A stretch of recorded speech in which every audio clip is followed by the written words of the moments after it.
Texas beats Vanderbilt.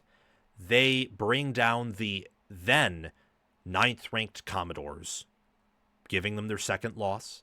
Texas at 7-2 is still alive and well in their playoff hopes and technically their SEC championship game hopes. After this bye, they have to play Georgia on the road, then host Arkansas, then host Texas A&M. So it's a tough ride. They barely covered that 2.5. They were dominating early on, but Vanderbilt had a really strong fourth quarter. They attempted a late comeback, almost recovered the onside kick, and made it interesting. This channel will make you a college football expert and help you enjoy watching games and make more accurate predictions. So what are you waiting for? Like, subscribe, ring the notification bell, comment your thoughts, and watch the video all the way through so that you can get the full package. And check the description and pinned comment for more ways to help yourself and this channel. In the end, I was really impressed with Texas for 3 quarters, but a football game is 60 minutes. It's 4 quarters. It's not 45 minutes or 3 quarters. And that was disappointing in the fourth quarter, to say the least. So, as with Texas, their defense has not been up to standard, I would say, over the past 3 weeks. The offense, however, with Arch Manning has begun to click. Manning has had 2 straight games against Mississippi State and Vanderbilt where he has looked like the potential first-rounder that a lot of people pegged him to be preseason. Now, he won't be that, unless somehow he plays like he did against Vandy and like he did against Mississippi State for the rest of the year, and they somehow go on to win it all. That probably won't happen, though.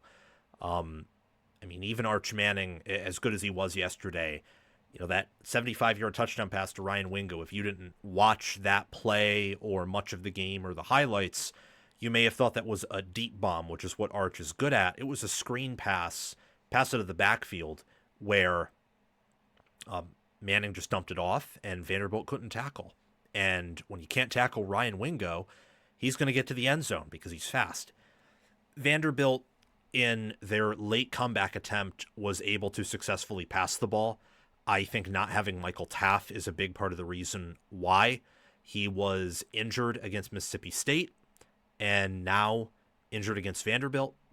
And we're seeing that in some games where he's been out, Texas has been vulnerable, particularly in defending the pass. But they got up big, established a big lead, then took their foot off the gas, as Sark teams usually do. It just usually happens in the third quarter, not the fourth quarter. And Vanderbilt nearly came back, but Texas ultimately won. They covered that 2.5. They had 6 sacks on Vanderbilt, with Colin Simmons having an absolutely freakish performance. Ethan Burke had 2 sacks. Texas, when they want to be, it really feels like a want to be thing where, the great teams, Ohio State this year, Indiana this year, they always play like they want to be elite, and as if people are doubting them. Texas only plays that way when they're down. This is the first time I've seen them play that way to start off a game. And when they want to be, they are one of the best teams in the country. But they have to nail down that consistency, because being inconsistent will not get you a win over Georgia on the road. You have to cut the head off the snake if you want to beat Georgia. Florida failed to understand that. Well, I don't even know if they failed to understand, because they did try to go for it on 4th down to seal the game away. They just couldn't succeed at doing it. Auburn didn't succeed at doing it. Ole Miss didn't. Alabama was close. Georgia nearly beat that team, and if they did, they'd be 8-0 right now. Georgia's well coached. They're one of the best teams in America. If you're Texas, you have to, over this bye week, you have to find your high point. You have to find your ceiling, and you have to play to it. And you have to play that way the rest of the year.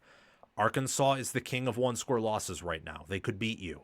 Texas A&M is a top 5 team in America. They could beat you. So it's a good win here. It's a much needed win for the program in Texas's first home game in over a month. But they have to put forth the effort they did in 3 quarters against Vandy for 4 quarters in their remaining 3 games, but especially the 2 games against Georgia and against Texas A&M.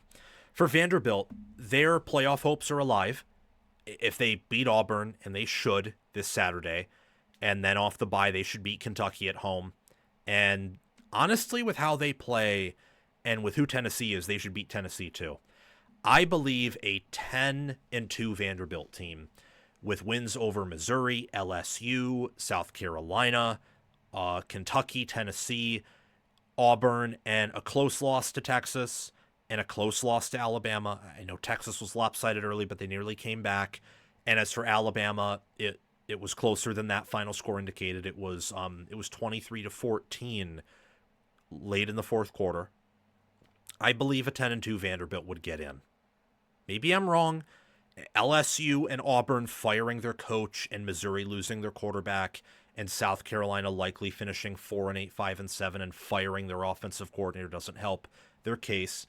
But I think their odds of getting in, especially with the chaos that'll likely continue to occur in November, will help their chances. And they got a quarterback in Diego Pavia and a defensive front and a scheme and a coaching staff that allows them to win close games and that helps them in being a clutch football team. And they are that. As for Texas, you have to win out to be in the playoffs. Same thing with Vanderbilt. So all this game did, all it did was ensure that you're still alive in the playoff conversation. You didn't necessarily knock Vandy out of that playoff conversation, and you didn't guarantee yourself a spot either.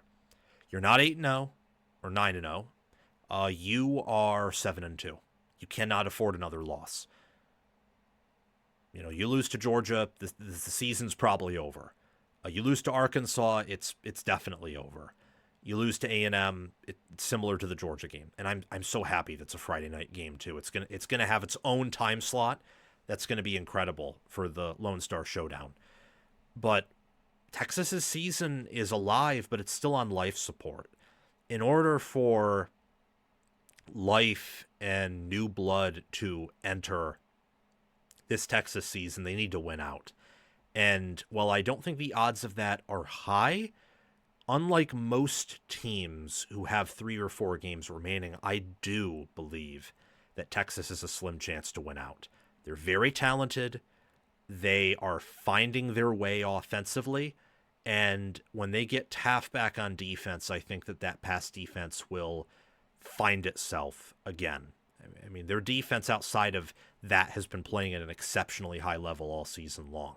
So I would not expect anything to change from that once Taft comes back. Good win for Texas. As for Vanderbilt, you were lucky that it was that close, and that might help your odds of reaching the postseason, which would be absolutely incredible given your history. Clark Lee has still done a phenomenal coaching job this year. Thank you for watching. It's my mission on College Football with Sam to make you the most informed, knowledgeable, and entertained fan as possible. We aren't perfect, but we hit the nail on the head more often than we hit our thumb with the hammer. Make sure to like, subscribe, ring the notification bell, comment, and if you're here, you've probably already watched the whole video. So thank you for doing those things.